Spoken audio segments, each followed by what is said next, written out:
Good evening. And tonight, the flight director of the Hurricane Hunters team that actually flies into hurricanes in order to get data says that Irma is getting stronger. There are at least 3 deaths attributed to Irma now in the Caribbean. Let's start with this new advisory just in. Chief Meteorologist Craig Setzer has it for us. Craig. So the new advisory, for the first time in a long time, I'm not going to say there's nothing but bad news.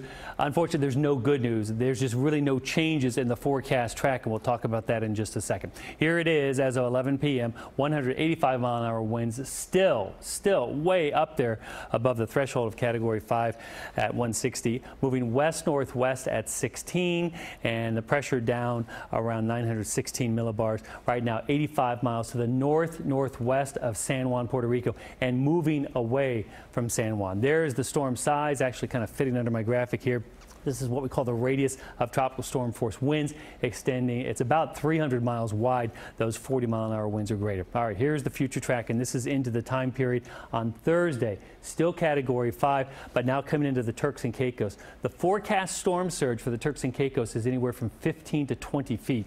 So these islands, especially near and in the core of the storm, are going to be severely impacted. After that, here is the Friday evening time frame here. And now it's still this west-northwest motion, likely in this case missing the central Bahamas. But remember, the storm is much bigger than that. This is just where the center is expected to be. And because the storm itself is getting closer, each time the cone is getting a little bit smaller because the cone's kind of moving along as we go here. North of Cuba for the center, south of the central Bahamas, most likely, but the impacts, of course, reaching outside of the cone. And then here we are into the Saturday evening time frame. Category 4, still a major hurricane and likely a rather large major hurricane and pushing a tremendous amount of water with it. So, and we're going to talk more about this in a bit, but when we talk about flooding potential from this storm, we're not talking about rainfall flooding. We're talking about the ocean coming into the land and creating storm surge flooding. Quite different from what we saw with Harvey, which was a rain event, a rain flood event. This will be an ocean flood event, and those are usually quite deadly. That's why evacuation orders are in place. So then that's our Saturday evening time position. This is a in-between position here, but you can see that Category 4 symbol is still over basically Miami-Dade and Broward, and the forecast time here is Sunday afternoon. Now, of course, the cone tracks where the center could be, so the center could be over here. Center could be over here, but the fact that we've had 3 advisories now where the cone and the center point has not moved, that center point has been basically anchored there, is an indication that the hurricane center's confidence in this general outcome is starting to increase, and they're not needing to make any adjustments because the new data they're getting doesn't suggest that they should make adjustments. That is the 8 p.m. Sunday. Now Irma is pulling away from us. We're still in bad weather here, but by Monday it's improving. That's Category 2 under the timestamp there, and a threat, of course, to the Carolinas. In fact, a threat to the southeast U.S. and the entire Florida peninsula. The West Coast does have some threat from this, especially from storm surge and wind, and just a slight track to the west would bring the hurricane force winds into the West Coast. Obviously, there is a scenario that is further to the east from us. That certainly would be better for Florida, not as good for the Bahamas, better for Florida, but we would still also see some impacts from it. All right, so there's the outline of the cone. Let's talk about what went into making the cone tonight. There's all the models, and they're getting a little bit more grouped together tonight.